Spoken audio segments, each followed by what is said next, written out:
오늘은 교회력으로 이단 경계주일입니다. 이단 경계주일. 그 앞 뒤편에 진천지나 뭐 이런 거 이단할 수 있는 자료를 제가 비치해 두었습니다. 사람들이 살면서 가장 큰 고민이 무엇일까요? 어떻게 살아야 잘 사는 것입니까? 우리 눈에는 보이진 않지만 신은 분명히 존재하는 것 같은데 어떤 신을 섬겨야 잘 살 수 있을까라는 고민이 있을 것입니다. 또 예나 지금이나 창조 이후로 사람들 생각 속에는 있어 왔습니다. 수천 년 전 애굽, 오늘날 이집트를 말하는데요. 태양신을 섬겼고요. 이스라엘은 여호와를 섬겼습니다. 여호와가 이스라엘을 택하여 출애굽시켜 해방을 주시고 다윗의 왕통 중심으로 나라를 멋지게 세워주셨습니다. 하지만 안타깝게도 이스라엘은 우리나라처럼 남북한처럼 남유다와 북이스라엘로 나뉘어지게 되지요. 그러다 보니 왕이 또 두 명이 되다 보니까 왕의 기질과 성격과 정치적 야심과 성향에 따라서 어떤 때는 하나님을 쫓을 때도 있었지만 대부분 북이스라엘 쪽에는 하나님을 쫓지 않고 이방신들, 자기들이 만들어낸 우상들을 쫓는 행동을 하였습니다. 그래서 예나 지금이나 진리 논쟁, 더 엄격히 말하면 영적 진리 전쟁은 끝없이 있어 왔습니다. 거짓 종교와 참 종교, 거짓 선지자와 참 선지자, 바알과 아세라, 이방신들과 여호와의 참신, 아하방과 엘리야. 본문은 아하방이 나오는데요. 여호와의 명령을 버렸어요. 그래서 바알 우상을 섬긴 것에 대해서 엘리야를 통한 여호와 하나님께서 참 신이심을 알려주는 사건이에요. 사건의 발단은 엘리야가 갈멜산에서 이방신 신을 섬기는 사람, 바알 신상을 섬기는 사람 450명, 그리고 아세라 신을 섬기는 사람 400명, 총 850명에게 선전포고하고 대결하자라고 얘기하는 거예요. 그래서 아하방에 나갑니다. 아하방에 엘리야가 나가서 한다는 얘기가 당신이 말이야 이방 신을 섬기는 것은 옳지 않습니다. 여호와 하나님께서 말씀하시기를 여호와가 참신임을 보이시기를 원합니다. 그 전에 이스라엘은 지금 아주 무덥고 무엇보다도 비가 안 와서 심지어 3년 가까이 안 왔기 때문에 너무나 힘든 시기에 있었어요. 그래서 선지자란 말을 다 청정하고 있는 시기죠. 그때 말합니다. 엘리야가 만약 당신들이 섬기는 신이 진짜인지 내가 섬기는 여호와가 진짜인지 대결해 보기를 원합니다. 그러니까 이 나라 전체에 있는 우상 섬기는 사람들 다 초대해 주십시오. 왕의 명령하면 올 겁니다. 그래 알았다 하고 이제 포고문을 붙여서 오라고 합니다. 그래서 사람들이 왕이 오라니까 안 갈 수가 없죠. 투덜투덜 하면서도 이도 온다고 오라 그래 하면서 사람들이 갔습니다. 850명이나 모였죠. 저 같으면 제가 며칠 전에 훈련소 갔다 오니까 위에서 보니까 애들이 뭐 키가 고만고만해요. 근데 제가 이제 우리 아들 이제 군번줄을 딱 넣어주기 위해서 가까이 가니까 애들 키가 이만해. 제가 요만하더라고요. 위에서 보는 거는 애들 다 비슷하다 했는데 가니까 이만큼씩 커. 이거 기가 죽더라고요. 네, 숫자 850명하고 한 명이라 생각해 보세요. 기가 완전히 죽습니다. 그런데 이 엘리야는 하나님의 영으로 충만했습니다. 그래서 850명 하면 날아갈 정도의 다소로운 존재다라 이렇게 생각한 거예요. 지금 얼마나 하나님의 영의 충만함이 이게 가능하겠습니까? 850명이라니까요. 1대 10 쌓았다고 해도 TV 나올 사건이에요. 한 명이 10명 해치웠다. 근데 850명이라니까요. 여러분 우리 하나님이 어떻게 일하시는가 오늘 같이 듣고 은혜 되실 수 있기 바랍니다. 850대 1 영적 싸움이 이제 벌어집니다. 진짜 신이 누군지 가려봅시다 라고 지금 하는 거예요. 사실은 이것을 통해서 이스라엘이 회복되기를 더 주님은 원하셨기 때문에 이런 일을 계획하셨죠.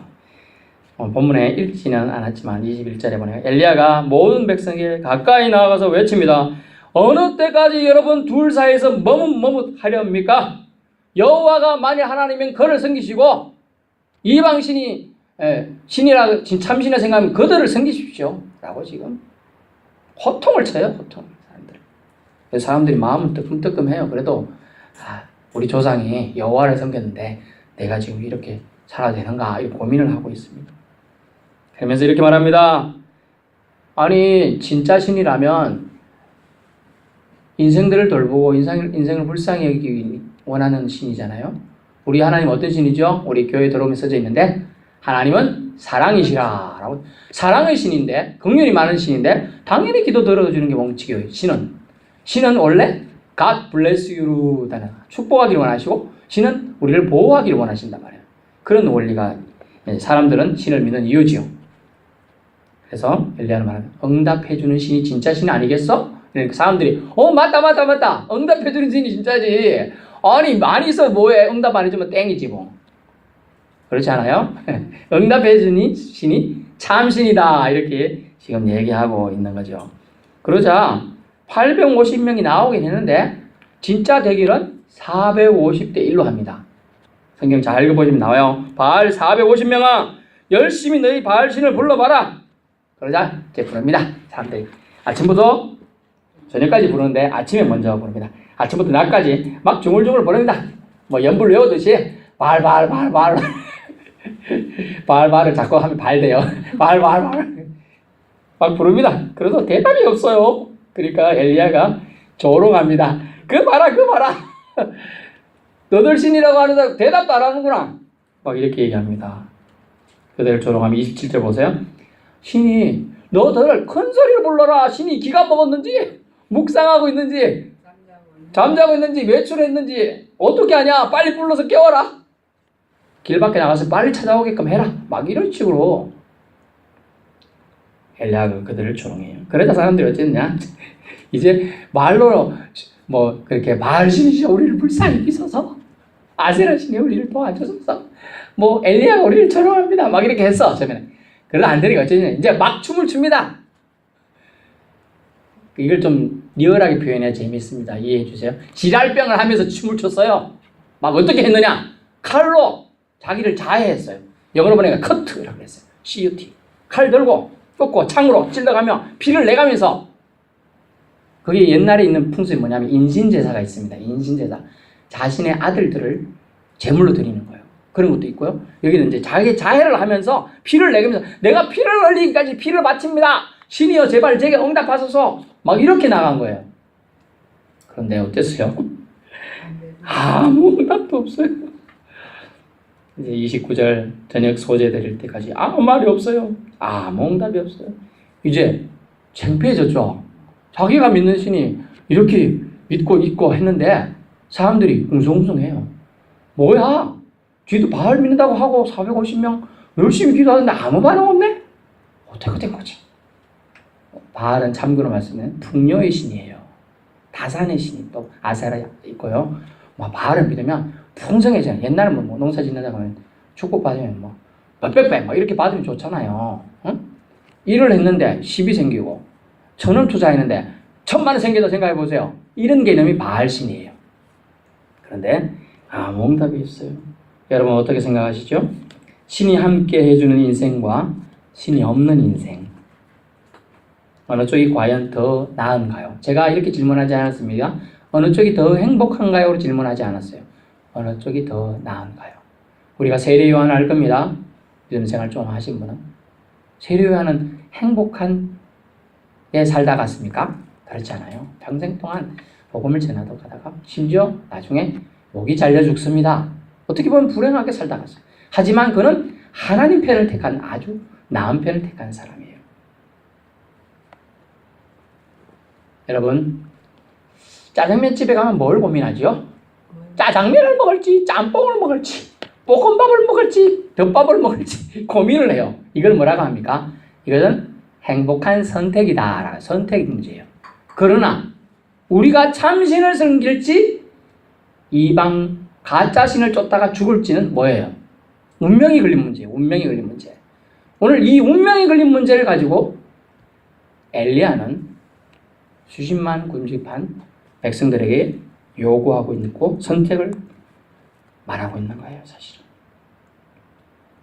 궁극적으로 어느 것이 여러분 인생을 살게 할 것인가? 물론 여러분은 알 겁니다. 신, 즉 하나님과 함께하는 인생입니다. 그렇다면 이왕 믿고 신께 의지하면서 살려면 진짜 신을 믿어야 하지 않겠습니까? 성경은 오늘 진짜 신을 어떻게 말해줍니까? 24절 보세요. 24절. 오늘 읽지 않았는데 24절 보면 이런 말이 있습니다. 너희는 너희 신의 이름을 부르라. 나는 여호와의 이름을 부르니 이는 불로 응답하는 신. 그가 하나님이니라. 아멘. 백성이 다 어떻게 대답했다고요? 그 말이 옳다라고 얘기했어요. 그 말이 옳다. 아니 응답하는 신이 참신이잖아요. 그렇게 얘기하고 있어요 지금. 근데 불로 응답하는 신이란 제안을 여기서 걸어줍니다. 어떤 방식으로든 여러분 기도하면 부르짖으면 응답해 주는 신이 좋은 신이죠. 참신이죠. 말도 못하고 대답도 안 해주고 모른 척하는 신이라면 신이 아닌 거예요. 사실은. 신처럼 생긴 모조품일 수 있습니다. 그것을 어려운 말로 가짜라고 합니다. 가짜인 것이죠. 근데 가짜를 신봉하여 가짜로 사기치는 집단들이 지금 850명이 오늘 온 겁니다. 오늘날엔요. 수도 없어요. 내가 예수다라는 사람이 우리나라만 수천 명이랍니다. 우리나라만. 제가 여기서 내가 예수다 하면 저도 이제 그 사람들 속하는 거예요. 그만큼 이단들이 가득 차고요. 그걸로 사람 등골을 빼먹으며 사는 사람이 수두룩하다는 거예요. 이때 당시에도 850명의 가짜 신들을 섬기는 사람들이 있었어요. 심령이 약한 자들을 농락하며 그들을 힘들게 했던 거죠. 영혼을 빼앗는 자들이 가장 추악하고 사악한 자들입니다. 오늘 40절 끝부분에 어떻게 했습니까? 그들을 기손신으로 내려다가 어떻게 했어요? 거기서 죽이내라. 영혼을 빼앗는 자들은 반드시 서울로 내려가야 돼요. 그들에게 자비를 베풀어서는 안 됩니다. 거기서 죽이느라. 제가 뭐 사람 죽이라는 얘기 하는 거 아닙니다. 여기서 그렇게 했다는 거예요. 그만큼 영혼을 빼앗는다는 거예요. 육신은 죽을 수가 있습니다, 여러분. 교통사고 나서 죽을 수도 있고 아파서 죽을 수도 돌아가실 수 있어요. 근데 영혼까지 서울로 내려가고 영혼까지 지옥 가게 만드는 거는 절대로 용서받지 못할 죄라는 거죠. 더구나 그들의 영혼을 사탄에게 팔아먹는 일들을 자기 생업을 하는 자들을 주님은 참고 두고 보실 수 없어서 오늘 이 계획을 하신 것이죠.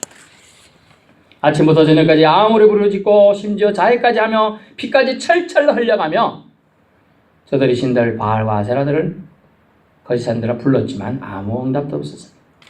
왜일까요? 왜 응답이 없는 걸까요?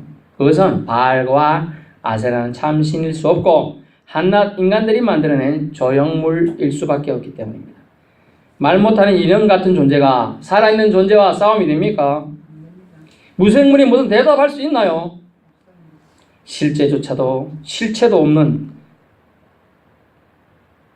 사실 인간들이 만드는 사유면에 취하지 않습니다. 실상 싸울 가치도 없는 것이죠. 참신만 존재하지 가짜신이란 어차피 있을 수 없는 것입니다. 사실 엄격히 인간이 하나님을 위해 창조되었습니다. 이사야 43장 21절에는 내가 이 백성을 지었나니 나를 찬송케 함이라 라고 했어요. 하나님이 인간을 만드셨지 인간이 신을 만들고 있어요. 뭘요? 가짜 신을. 자기 위로의 존재를 만들고 있는 거죠. 인간은 자신을 위해 만들어낸 신, 인간이 만들어낸 신을 자기들이 섬기는 참 우매한 일을 하고 있다는 거예요. 자기가 목각상을 만들었습니다. 멋지다. 그래놓고 부터 신이시다 이러고 있으니 이거 말이 됩니까?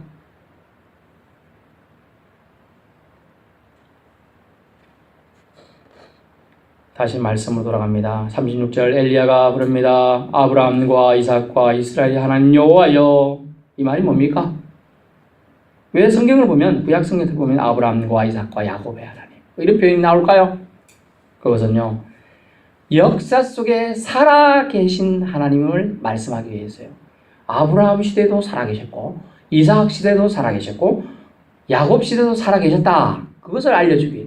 하나님은 죽은 하나님이 아니고 지금 창세 이후부터 우리가 알고 있는 인간이 이해할 수 있는 그 지식 수준 이후부터 계속 살아계시고 존재하는 분임을 알려주기 위해서 아브라함과 이삭과 야곱이 나중 별칭 이스라엘의 하나님이라고 말하고 있는 겁니다.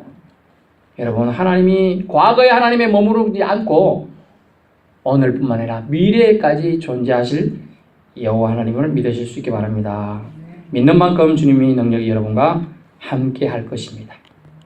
저기는 언약의 하나님, 보호자 하나님, 조상들과 함께 살아오시고 지금까지 지켜주시고 인도해 주신 현재 존재하시는 하나님으로 말씀해 주고 있습니다. 우리가 인식하든 인식을 하지 못하든 역사 속에 존재해 오셨습니다. 그 하나님을 선지자는 부릅니다. 주님은 이스라엘의 하나님이십니다.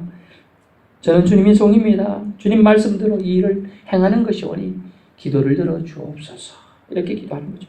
37절 말씀에 주 여호와는 이 백성에게 주는 여호와이신 것과 여호와 하나님이신 것과 이렇게 말하죠. 그 말씀 뭡니까? 참신이라는 거예요. 참신으로서 영광받아야 될 존재라는 거예요. 그 다음에 주는 그들의 마음을 되돌이키심을 알게 하옵소서. 긍휼 베푸시는 자애로운 하나님을 알게 하죠. 제가 만약에 강아지를 잘 키웁니다. 키워서 이쁘게 좋아, 사랑해주고 예쁘게 했습니다. 근데 갑자기 어느 날 아르르 내고서 물라 그래요. 그리고 어때요? 기분이 안 좋아요. 이걸 그냥 개장수한테 팔아먹어야 되나? 이런 생각합니다. 이스라엘 백성을 구원해주고 그들을 잘 살게 해주고 땅도 없는 족속을 땅을 주고 살게 해줬어요. 근데 하나님을 섬기지 않고 주인을 몰라보고 이상하게 자기들이 갖다 놓은 바알, 아세라, 다른 신들을 섬긴다고 그러고 있는 거예요. 지금. 하나님 입장에서 어떻죠? 격노할 만한 일이에요. 그런데 오늘도 기회를 주며 하나님께서 회개할 기회를 주고 있는 거예요.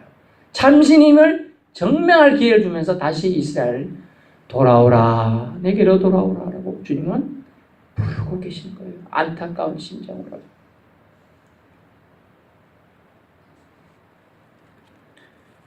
이 말씀은 주님이 저들을 불쌍히 여기사 회개하고 돌이킬 기회를 주시겠다는 겁니다. 이를 위해 850대 1, 엄격히는 450대 1의 영적 싸움을 통해 여호와 하나님 참신이심을 친히 증거로 보여주시겠다고 하는 겁니다. 어떻게 증거하셨습니까? 또랑을 팠습니다. 물로 또랑에 가득 채웠습니다. 그리고 나무와 송아지의 번제물에 물을 뿌렸습니다. 한 번 뿌리면 뜨거운 날씨니까 말라버릴 수 있죠. 2번, 3번이나 뿌렸어요. 그 뭡니까? 실수로 불이 났다! 이런 소리 안 하려고 물을 완전히 뿌린 겁니다. 우리 바가지를 한 번 뿌려도 불이 안 나는 곳이 있을 수 있잖아요. 그래서 물을 넙치게 이만큼씩 또랑 봐가지고 거기다 물을 꽉 채운 거예요. 그리고 38절 여호와의 불이 어떻게 해요? 기도하니까 내려서 도랑, 나무, 돌, 흙, 번제물을 태워 버렸습니다. 아멘. 여호와의 불이 내려서 여호와의 능력이 나타난 장면입니다. 번제물과 나무와 돌과 흙을 태우고 또 도랑이 물을 핥은지다. 다 태웠다는 뜻이에요. 이제 진짜 신과 진짜 선지자가 가려졌습니다. 39절이 고백으로 회개하며 돌이킵니다. 모든 백성이 이제 어떻습니까? 그 광경을 봤습니다. 보고 엎드려 말하되 여호와 그는 하나님이시로다, 여호와 그는 하나님이시로다 하니. 아멘. 이런 고백이 나와야 돼요. 이런 표적 사인을 보지 않고도 고백할 수 있으면 이게 더 큰 믿음이라고 히브리서 기자는 말합니다. 하지만 봤을 때도 고백하지 않는 마음은 완전 강팍한 마음이죠. 그러나 그들은 그래도 마음이 조금 더 열려 있습니다. 여호와 그는 하나님이시로다 라고 고백하면서 그들이 하나님께 부복합니다. 회개한다는 뜻이에요. 회개. 결론입니다. 그래서 백성들이 자신을 현혹하고 기망한 가짜 선지자들 어떻게 했습니까? 잡아서 처형하게 되는 거예요. 단호하게, 가짜하게. 그래서 우리는 보면 가짜들을 물리쳐야 돼요. 가짜들을 쫓아버려야 돼요. 이스라엘 역사 속에서 이방신, 가짜신들 문제로 백성들을 현혹하고 실족해 한 사건들이 너무나 많습니다. 하지만 오늘 대표적으로 엘리야와 이방신 섬기는 사람들과의 대결에서 하나님은 여호와가 참신심을 보여주셨습니다. 지금 이 시대에도 각종 기독교 이외에도 종교라는 미명하에 하나님을 대적하고 있는 것들이 너무나 많습니다. 또 기독교 안에서도 기독교처럼 포장하고 믿는 사람들을 유혹하며 마귀자식으로 잡아가 멸망시키는 사상과 이단들은 너무나 우후죽순처럼 생겨나고 있습니다. 하나님의 교회, 신천지라는 이단들은 경계해야 될 아주 주 대상들입니다. 심지어 동성애를 가만히 받아들여야 된다는 주장도 지금 득세하고 있습니다. 퀴어 축제란 미명하에 동성애자를 불쌍히 여겨야 된다. 그것까지는 좋아요. 그러면서 동성애 사상을 퍼뜨리고 있죠. 그래서 우리 남성, 여성, 기본 성조차 깨트리는 창조 질서를 무너뜨리는 자녀 세대를 총체적으로 망하게 하는 남자가 남자와 결혼하고 여자가 여자와 결혼하면 후손이 있습니까? 후손이 없어져요. 유럽의 어떤 나라에서는 후손이 없다 보니까 강아지를 입양해서 자녀로 키운답니다. 웃깁니다. 웃겨 지금.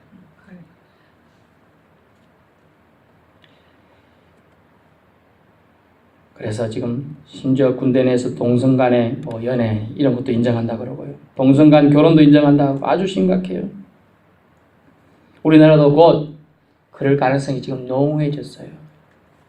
여러분이 깨어서 기도해야 될 때입니다. 지금 기도하지 않으면 양성평등이라는 미명하에 동성들의 인격을 보장한다는 미명하에 들어오게 됩니다. 법적으로 지금 파고들고 있어요. 학생 인권조례라는 미명하에 초등학교에서 성경을 한다, 성교육을 해야 된다. 근데 자세한 성행위까지 가르쳐야 된다. 이런 시기까지 지금 들어왔어요. 학생 인권조례로요. 아주 심각해요. 권사님들 시간 나실 때마다 기도해 주셔야 돼요. 기도해야 됩니다. 시대의 흐름이라고 지금 목회자들은 그걸 다 두고 볼 수밖에 없다고 그러는데 기도해야 돼요. 옛날에는 어떻게 했습니까? 몇 년 전에도 이 문제가 있었습니다. 목회자들이 어떻게 했나요? 성회장부터 시작해서 삭발투쟁했었습니다. 다 머리 깎았어요. 중처럼 다 깎았어요. 목사님들이. 그래서 막았어요. 그때 몇 년 전에는요. 지금은요. 지금 은근슬쩍 지금 통과 중에 있는 거예요. 지금. 경남도 더 심합니다. 경남. 안희정 있는데 거기에. 저 경남도 그래서 지금 목회자들이 들고 일어나고 있는 중입니다. 가만히 두는 그들의 문제를 동방예의주국의 예의도 없고요. 남녀간의 바른 결혼관도 연애관도 무너뜨리고 법적으로 파고들고 있습니다. 여러분 기도할 때입니다. 이 나라를 악한 우상으로부터 지켜주옵소서. 이단으로부터 지켜주옵소서. 잘못된 동성애 사상으로부터 지켜주옵소서. 이런 기도를 해야 합니다. 가짜들이 물러가도록 우리가 기도해야 될 때임을 주님은 오늘 경고하십니다. 그리고 여호와가 참 하나님이시다는 고백은 우리 늘 평생에 우리가 천국 가는 그날까지 잃지 않으시기를 주님이 축원합니다.